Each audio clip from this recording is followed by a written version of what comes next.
पुराने जमाने की बात है। एक राजा का दरबार लग रहा था। उसी दरबार में राजा ने एक बहुत बड़े चोर को फांसी की सजा दी। उस राजा के साम्राज्य में एक नियम था, जिसको भी फांसी की सजा दी जाती थी उससे उसकी आखिरी इच्छा जरूर पूछी जाती थी। जब राजा उस चोर से आखिरी इच्छा पूछने लगा तो उस चोर ने कहा, राजन, मेरी एक आखिरी इच्छा है, अगर वो पूरी हो जाए तो मैं अपना जीवन सफल मानूंगा। राजा ने कहा, बोलो, तुम्हारी क्या इच्छा है? चोर ने कहा, मेरे पास कुछ मोती है और ये मोती मेरे गुरु ने दिए थे और कहा था कि इन मोतियों को बो देना, एक एक मोती से लाखों मोती पैदा होंगे, तो मैं इन मोतियों को बो देना चाहता हूँ। मैं तो मर जाऊँगा, लेकिन जब भी मोती उगेंगे वो किसी न किसी को फ़ायदा अवश्य देंगे। राजा विचार करने लगा, लाखों मोतियों से तो राज भंडार भी बढ़ जाएगा और शासन चलाने में भी कोई दिक्कत नहीं होगी। राजा ने चोर से कहा, ठीक है, तुम राजमहल के बगीचे में ही इन मोतियों को बो देना। राजा चोर को लेकर बगीचे में पहुंचा। उस चोर ने जमीन साफ की और एक गहरा गड्ढा किया।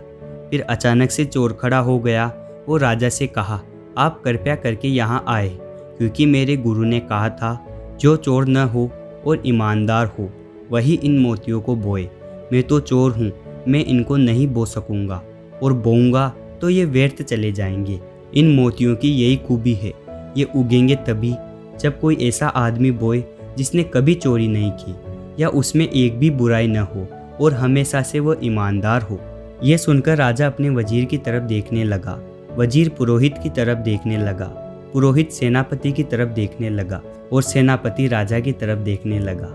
और तब राजा ने कहा, क्षमा करो, ये बीज नहीं बोए जा सकेंगे, हम सब चोर हैं, हम में से ऐसा तो कोई आदमी नहीं है जो पूरी तरह से ईमानदार हो।